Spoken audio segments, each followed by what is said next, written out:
I got that one. Morning, everybody. It's truly interesting to be standing up here today talking at TED about a subject that 6 years ago had no meaning to me, gave no sense to me. It was really a subject of, that's Africa. You're busy. You're living the good life. Or are you? With 6 years ago, my agenda on Africa was HIV/AIDS, malaria, corruption, war, disaster, disaster, disaster. I wasn't being prejudiced. I was just taking on the media's filter. I mean, you know, with a tight schedule, you just, read the papers. What sells papers? Well, the 5 words I just mentioned. So I was looking to, just live my life. And in 2004, October, I'm going to London. And this view I just mentioned before completely changed in a taxi. I have to go to a seminar about life development, the good life, not about Africa. But in that cab, I meet a gentleman, Mr. Mescare. And he changed really my perception in Africa. He has at that time, 6 years ago, 2 decades of experience with Africa. And he really wakes my curiosity. But what has he seen that I haven't seen? I saw Africa as a nut case, not a business case. What has he seen? And he really wakes this curiosity. I'm like, okay, let's have a look at it. And we start building together. I'm not saying that there's not HIV/AIDS, malaria, corruption, and war in Africa. But flip the coin, and you'll see a dedicated, hard-working people that are really trying to make a living. And even the words come, I'm working hard to give a better future for my children than I had. I could really feel the hair on my arm rise when I hear that all the time. Because I've eaten a little humble pie since then with my not prejudice, but my perception of Africa. But to look at where Africa is, let's look at some of the numbers. Just 2 numbers I think really state where Africa is. Since Second World War, more than $4 trillion has been donated to Africa.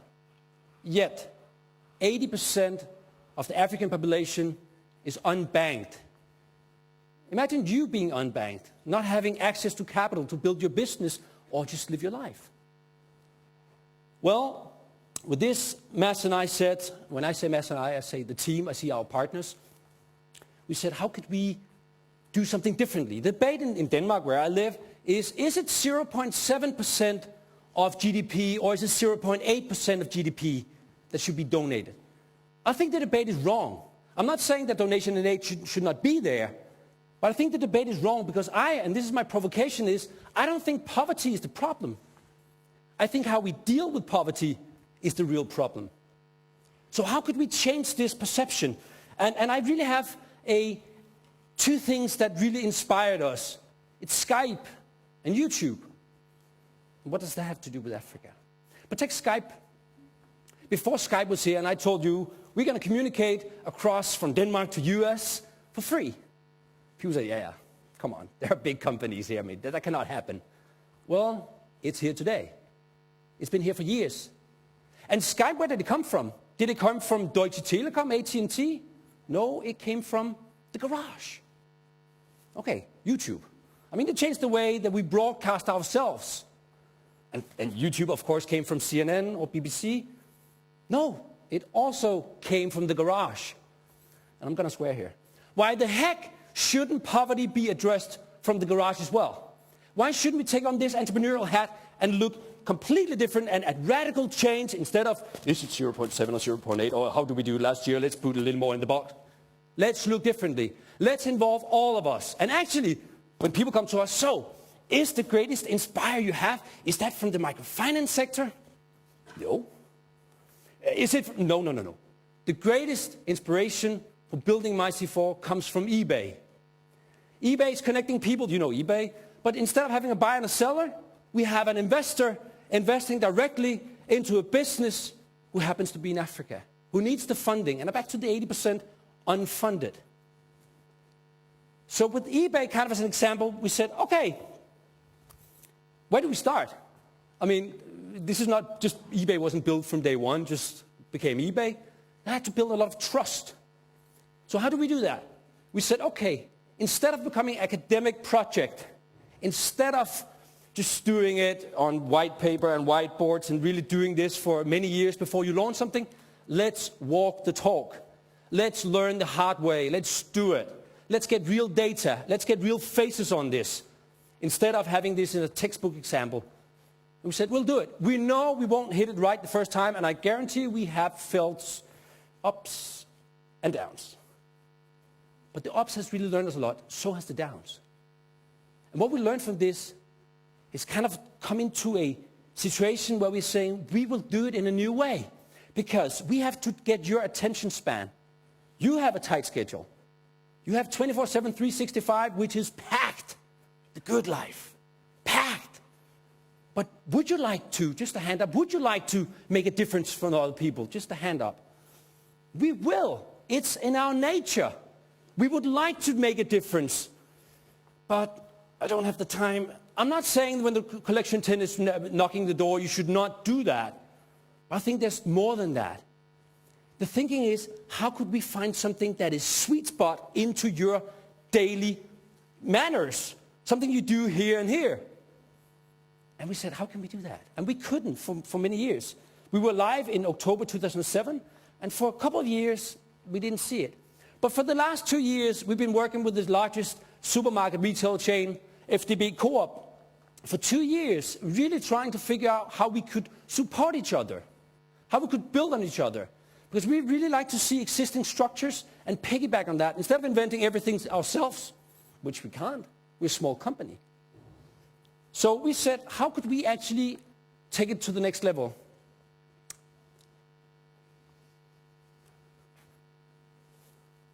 Looks a little funny. The thing is here, we have a process. We have a process of how a traditional product like this gets into your basket. It starts with the farmer, Rubina. Rubina is doing mangoes together with her father. Small farm at the outskirts of Uganda by the Nile. And she's producing these mangoes. These mangoes now goes into a cooperative or a larger farmer who buys this off the small-scale farmers who are not connected to the developed world.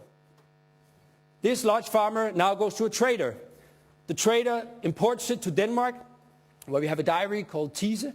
Tise Dairy says, okay, we'll produce of course the milk is coming from Denmark, but we'll put the yogurt together of Ugandan fruits.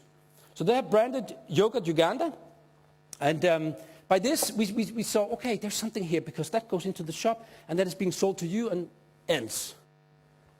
But we said there must be more than this. This is good. I mean, we're buying products from Africa. But what could we do to take it to the next level? What we could do is to take it, I think I'm working on Mac here, I can see, and we're not Mac compatible. So there's a circle here. The circle is a structure where we are connecting you with the farmer. So we still have the same infrastructure, we're just bending the arrow, and what I mean by that is, you go down to your local supermarket. You go and take your fricadella, meatballs, you go and take all your stuff, and suddenly you go to the fridge, and you see this. You could just put it in, and the circle would be like it is. But suddenly you see, whoa, this side here says, I could actually invest in the farmer. I could actually invest in the farmer who produced the mangoes that goes into this yogurt. And do the farmers need the loans? Yes, they do. Here are a outskirt of these farmers living in nowhere near a bank, and the banks don't see them as customers and clients. They just see them as farmers. These farmers, if they got small amounts, and we're talking really tiny amounts, could really lift it. And there are two things that would happen is, if they got injected capital, they can produce more. In Denmark compared to Africa, I'm not going to go into too much numbers, but just to give you the standards here, out of 1 hectare produced in Denmark, you get 1/10 in Africa. Imagine the green evolution kicking in here, and they got more knowledge and capital to buy that knowledge, better processes, so that you can actually, and you actually state that if you really cultivated Ugandan soil, you could breed feed entire Africa. What is holding back that? Well, we really like to inject to this and say, we have a new situation where we said, oh, here your tight schedule 365. How could we get into that by getting you to invest in the farmer? how could you actually invest directly into the farmer? Well, now you have the opportunity. There's 2 levels you can do it. And this, again, we are in the early stages. But the first is just by buying the yogurt. It's retail at €2.25, and 40 euro cents goes into a fund that is investing directly, meaning we're not asking more from you. But it is an investment that will go into the farmer. It's not a giveaway, a donation, or anything. It's an investment that had to repay with an interest, which will be reinvested in another farmer, and again, and again, and again. But it's just, again, with your tight schedule, we just do that. But you can also say, oh yeah, feels good. Go home at the breakfast table. Kids, get around here. Let's have a look at where the milk comes from, and the yogurt comes from, and where the fruits come from. And really get into this, and you can say, hey, there's a URL. Let's type that in. We can actually go directly and see Tabu Dennis. Tabu Dennis here is a farmer who needs a small loan to buy more mango trees, to buy some steel wire so his trees can grow, to buy small irrigation systems, shade. And that's the one thing that come out is a higher production. But what if the quality came out was also higher? And how can I ask that from you? Well, if I could provide you with 4 benefits of doing this. One is the financial return. Here you can invest in a farm and ask for an interest rate. Number 2 is a social return. That's the feeling, the internal feeling of helping somebody else. You can say it's like plan, adopt a child, that kind of feeling. The third thing is also a social return, which is the more extrovert. If I invite you for coffee, I would say, do you like the coffee or the yogurt here? Yeah, I do. Actually, I'm an investor. Look here. And check out the prospects and I'll show you actually, because we like to storytell our ways through. And the fourth is the quality lift. Imagine with the 3 others, the side benefits you get, that you can actually also get a higher quality. Not tomorrow, because it takes some time to plant some new trees, get them up running, but actually you can get a better product. I think that will taste a little different. That sounds a lot of nice things here, but let's have a look at what we're doing, because we are constantly looking for new ways to interact with Africa. This is just our latest innovation. The next level is kind of a dream in me. Is imagine a young boy, age 14, in Uganda. It's very hot, and it is very hot in Uganda. He comes home from school. He is going to school. He comes home, and he's just about to turn right, and when he sees, oh, by the intersection down there, there's a traffic jam. They're not going to sort that out for 2 hours. I know that. I see that every day. Okay. He takes out his mobile phone, applies for a loan on his mobile phone. Okay. Suddenly, beep, beep, beep. Okay, good. 2 minutes, 38 seconds after, his €5 loan request is funded. Good. What am I going to do now? I'm going to go to the local shop for €5. I'm going to pay him through my mobile phone. You don't see any cash. I'm going to actually pay the shop about this 10 bottles of cold water. Good. 10 bottles of cold water on his arm. He goes down to the intersection where the traffic jam is, and it is really hot. It's boiling. Imagine sitting in one of those cars. You're an expat. And you're going to a meeting, and you're late, and you know that. Your phone is ringing. And what is it that you really would like right now? Water. And here comes the young boy, age 14, just home way from school, 10 bottles of water. Can you charge an overprice there? I guess yes. I mean, just 10 bottles. Again, he's smart. He's not coming with a big trolley. He's coming with 10 bottles, so suddenly people get out of their cars to get one of those bottles. And they're paying him. You go down, put the money into his mobile phone, and actually, he'll repay 28 minutes after.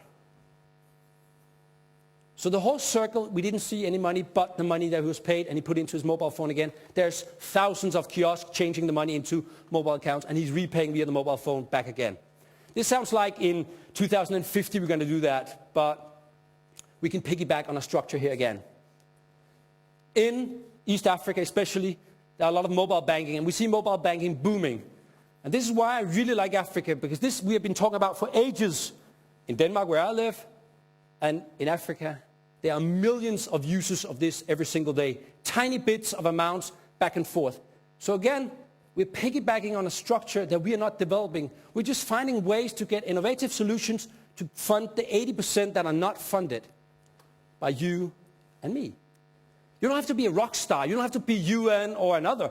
I think it's very important that everybody, and that's why we're taking the Skype, YouTube, and eBay approach, is you should be part of this. It's on your agenda, but again, for stealing your time, I want to create something back for you, not just the financial. Because some say, I want 0%. I don't want money.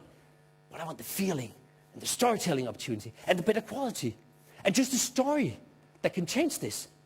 So another thing that I also, so I don't see this coming down many, many years, but I see it coming. The next thing is, imagine the day the following happens. An African investor invests in a Danish startup. That would really make my heart tick. It does already. I'm really passionate. I'm humble. And I'm proud. But I really, really could see this as a completely new way. I mean, the yogurt carton is one thing, the mobile money, but think about reversing this, because I think a lot about it is about perception, how we see Africa. And that's why I told the story about me in the beginning. I couldn't see it because I think a lot of you have it, or snitch of it, or you know people who have it. But the thinking here is, what if I, through this, my C4 could really change the perception of Africa and not see it as a not case, but as a business case. Not everybody has 6 years to put into this to really understand what the drivers are, what the drivers are not. But imagine if we could really together lift this. And don't wait for the big money, but look for your money. Your money to be part of changing the world and do the good life in Africa.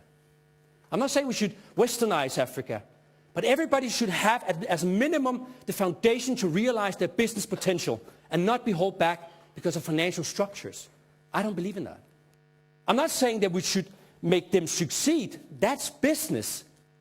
I think it's very important here is to see that people are doing it themselves, but they're just getting the fundament that you and I have. I hope with this 18 minutes that I have inspired you and that I will see you at a breakfast table with yogurt soon. Thank you.